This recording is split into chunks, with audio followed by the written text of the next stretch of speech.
खरी भूक कुठली आणि खोटी भूक कुठली? खरी भूक ही आपल्याला कशी जाणवते?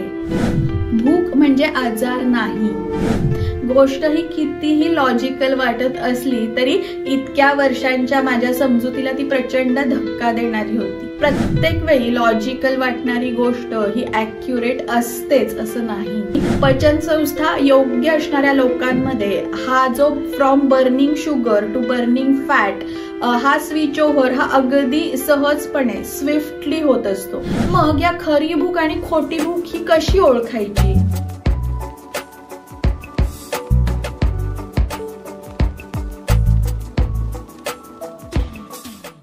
नमस्कार. आपण जी आता नवीन सिरीज घेऊन आलेलो आहोत, नो युअर गट व्हेरी वेल, त्याचा आजचा आपला विषय आहे तो खरी भूक कुठली आणि खोटी भूक कुठली.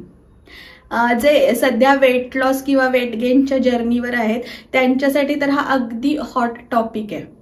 कारण आपण आपला वेट लॉस किंवा वेट गेन हे आपल्या भूकेशी संबंधित आहे असा आपला ग्रह असतो. पण खरं तर ते तसं आहे का? त्याचा संबंध खरंच भूकेशी आहे का? खरी भूक आणि खोटी भूक यात नक्की काय फरक आहे? किंवा खोटी भूक ओळखायची कशी? अशा खोट्या भुकेची लक्षणं काय काय असतात? आणि सर्वात महत्त्वाचं म्हणजे खरी भूक ही आपल्याला कशी जाणवते? या आणि अशा अनेक प्रश्नांची उत्तरं तुम्हाला जर हवी असतील तर हा व्हिडिओ शेवटपर्यंत बघत राहा. आणि तुम्ही अजूनही जर माझं चॅनल सबस्क्राईब केलं नसेल तर ते प्लीज सबस्क्राईब करायला विसरू नका. चला तर मग विषयाला सुरुवात करूयात. नमस्कार, मी डॉक्टर वर्षा हरीश देशपांडे, तुम्हा सगळ्यांची डॉक्टर मैत्रीण. आज आपल्या नो युअर गट व्हेरी वेल या सिरीजमध्ये भूक या विषयासंदर्भात तुमच्याशी संवाद साधू इच्छिते. भूक म्हणजे नक्की काय आहे? तर ती एक भाषा आहे आपल्या शरीराची की ज्यामध्ये ते शरीर आपल्याला सांगतंय की आता तुम्ही मला दिलेलं अन्न मी पचवायला तयार आहे, रेडी आहे. आपल्याला भूक लागलेली आहे हे आपल्याला जनरली कसं समजतं? तर आपल्याला साधारण पोटात आवाज यायला लागतात, आपल्याला ऍसिडिटी वाटायला लागते, काही काहींना पोटात गॅसेस जाणवतात, काही काहींचं डोकं जड होतं किंवा चक्कर यायला लागते, चिडचिड व्हायला लागते. ही लक्षणं दिसली की आपण म्हणतो की मला भूक लागलेली आहे. हा एक सर्वसाधारण सगळ्यांचा समज असतो. पण तुम्हाला आश्चर्य वाटेल की ही सगळी सिम्पटम्स जी आहेत, ही लक्षणं आहेत, ही खऱ्या भुकेची लक्षणं नाहीत. मी जेव्हा एका नॅचरोपॅथी सेंटरला भेट द्यायला गेले होते तेव्हा तिथल्या एका विद्वान आणि अनुभवी डॉक्टरांबरोबर माझी चर्चा झाली. तेव्हा त्यांच्या बोलण्यातून मला एक गोष्ट लक्षात आली, ती म्हणजे भूक हा शरीराचा नॅचरल रिस्पॉन्स आहे. भूक म्हणजे आजार नाही. मग जर तो आजार नसेल तर त्याचं व्यक्त होणारे जे लक्षण आहेत ती तुम्ही आजारी असल्यासारखी का बरं असतील? गोष्ट ही कितीही लॉजिकल वाटत असली तरी इतक्या वर्षांच्या माझ्या समजुतीला ती प्रचंड धक्का देणारी होती. तेव्हा त्यांनी मला सांगितलं की आपला असा गैरसमज झालाय त्याचं कारण म्हणजे ही जेव्हा लक्षणं आपल्याला दिसायला लागतात आणि मग त्याच्यानंतर आपण काहीतरी खातो किंवा जेवण करतो आणि त्याच्यानंतर आपल्याला फ्रेश वाटायला लागतं, ही सगळी लक्षणं ही दूर होतात. म्हणून आपल्याला असं वाटतं की ही भुकेचा सिग्नल आहे. हे खरं तर खूप एव्हिडंट पण आहे. म्हणून आपल्या त्यावर विश्वासही बसतो की ही भूकच आहे. आणि त्यांचं एक वाक्य मात्र मला खूप विचार करायला लावून गेलं, ते म्हणजे की प्रत्येक वेळी लॉजिकल वाटणारी गोष्ट ही ॲक्युरेट असतेच असं नाही. हे वाक्य मात्र मी ऐकल्यानंतर मग मला माझी जी मेडिकलची पुस्तकं आहेत ती पुस्तकं चाळायला मला या वाक्याने भाग पाडलं. आणि मग त्यात एक गोष्ट लक्षात आली की जेव्हा तुमची पचन संस्था ही अतिशय व्यवस्थित असते, तुम्ही मेटाबॉलिकली फिट असता, तेव्हा तुमचं शरीर हे from burning sugar mode to burning fat mode ह्यामध्ये स्विच ओव्हर होत असतं. याचाच अर्थ काय की जेव्हा तुमची पचन संस्था ही अतिशय व्यवस्थित असते तेव्हा तुम्ही खाल्लेल्या अन्नपदार्थातून मिळालेली जी शुगर असते, जी साखर असते, ती सर्वप्रथम शरीर बर्न करत असतं, कन्झ्युम करत असतं आणि त्यातून ऊर्जा मिळवत असतं. आणि जेव्हा या अन्नपदार्थातून येणारी शुगर आहे ही उपवास म्हणा किंवा रात्री झोपताना आपण जे 12 ते 14 तास काहीही खात नाही, अशा वेळी तुमचं शरीर हे ऊर्जा निर्मितीसाठी त्याच्या शरीरातली चरबी म्हणजे फॅट जाळायला सुरुवात करतं आणि त्यातून एनर्जी गेन करत असतं. यालाच बर्निंग फॅट मोड असं म्हणतात. आणि पचन संस्था योग्य असणाऱ्या लोकांमध्ये हा जो from burning sugar to burning fat हा स्विच ओव्हर हा अगदी सहजपणे स्विफ्टली होत असतो. पण ज्यांची पचनशक्ती वीक असते, ज्यांच्या शरीरामध्ये अपाचित आहार रस हा बऱ्याच प्रमाणात साठवून ठेवलेला असतो, अशांमध्ये मात्र हा जो burning sugar to burning fat हा स्विच ओव्हर आहे तो योग्य वेळेत घडून येत नाही आणि मग तुमचं शरीर हे बराच काळ बर्निंग शुगर या मोडवरच राहतं. आणि त्याचा परिणाम म्हणून काय होतं की तुमच्या शरीरातील साखर जी आहे, तुमच्या रक्तातील साखर आहे, ब्लड शुगर लेवल आहे, ती कमी कमी कमी व्हायला सुरुवात होते आणि मग त्यातून तुम्हाला चक्कर येणं, डोकं जड होणं, तोंड कोरडं पडणं किंवा काहीतरी गोड खाण्याची इच्छा होणं ही लक्षणं दिसायला लागतात. मग आपण म्हणतो की मला भूक लागलीये, पण प्रत्यक्षात ती खरी भूक नाहीये, तर शरीरातली तुमची शुगर लेवल कमी झाल्याची ती लक्षणं आहेत. कारण जेव्हा शरीराकडं ती शुगर बर्न झाल्यावरही अजूनही पचवण्यासाठी जे साठवलेले रिझर्वॉयर्स असतात ते आहेत चरबीच्या रूपाने, अपाचित आहार रसाच्या रूपाने. त्याच्यामुळं तुम्हाला ही खरी भूक नाहीये, तर ती खोटी भूक असते. मग या खरी भूक आणि खोटी भूक ही कशी ओळखायची?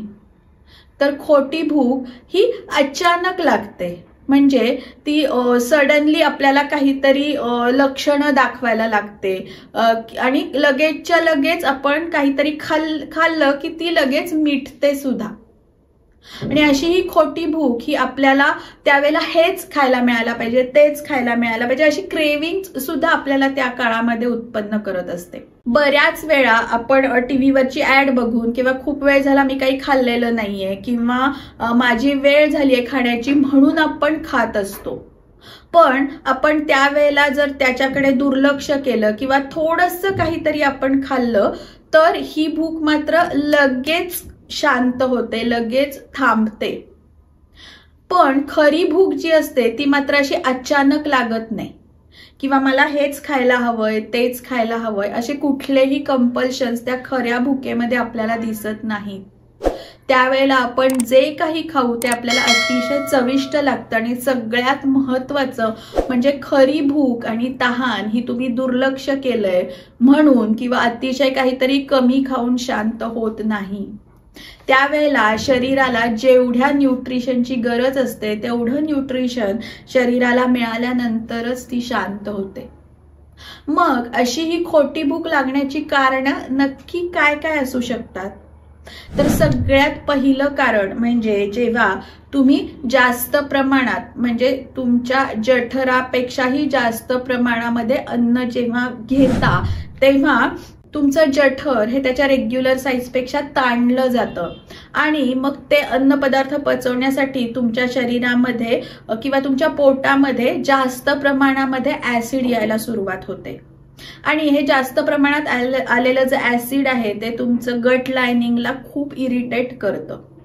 आणि जेव्हा तुमचं जठर हे मोकळं होतं, रिकामं होतं, त्यानंतर सुद्धा हे जे गट लायनिंगचं इरिटेशन आहे ते कॉन्स्टंट राहतं आणि त्यातून मग तुम्हाला पुन्हा एक अस्वस्थता असते तुमच्या पोटामध्ये आणि तुम्हाला असं वाटत असतं की ती भूक आहे, पण ती खरी भूक नाही तर ती खोटी भूक असते.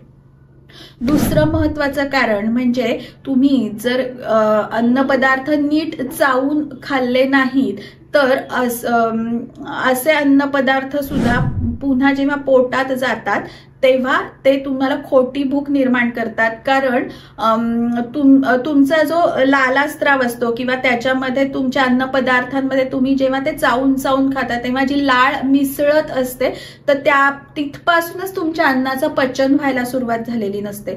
पण जर तिथे अन्न पचनाला तुमची सुरुवात झालेली नसेल आणि ते अन्न जठरात जाऊनच त्याचं पचन व्हायला सुरुवात होणार असेल, तर पुन्हा एकदा जास्त प्रमाणात ऍसिड पोटामध्ये येतं आणि त्यातून पुन्हा आपण मागं बघितलं तसंच गट लायनिंग इरिटेट होतं आणि पुन्हा खोटी भूक जनरेट होते.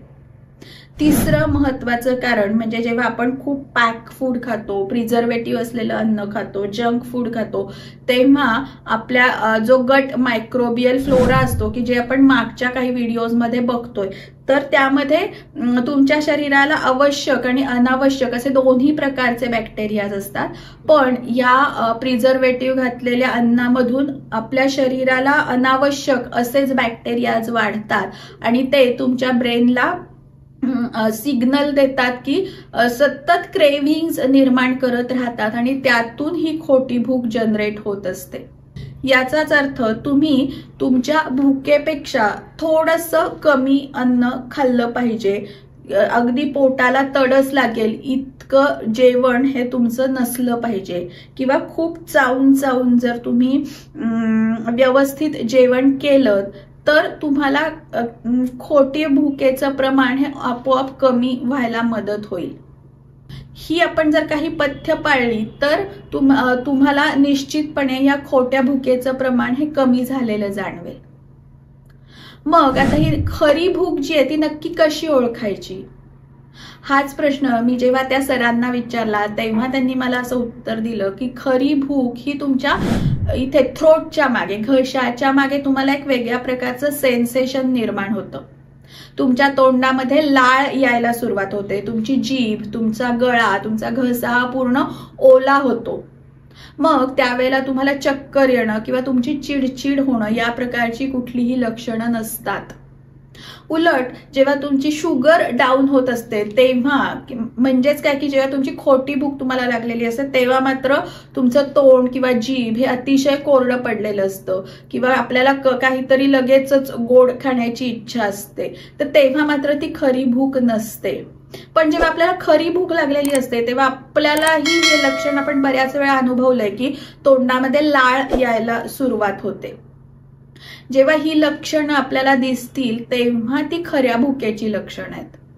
जर आपण खोट्या भुकेला रिस्पॉन्स दिला आणि आपण जर पोटामध्ये अन्न ढकलतच राहिलो तर त्यातून अपचनाचा त्रास सुरू होतो.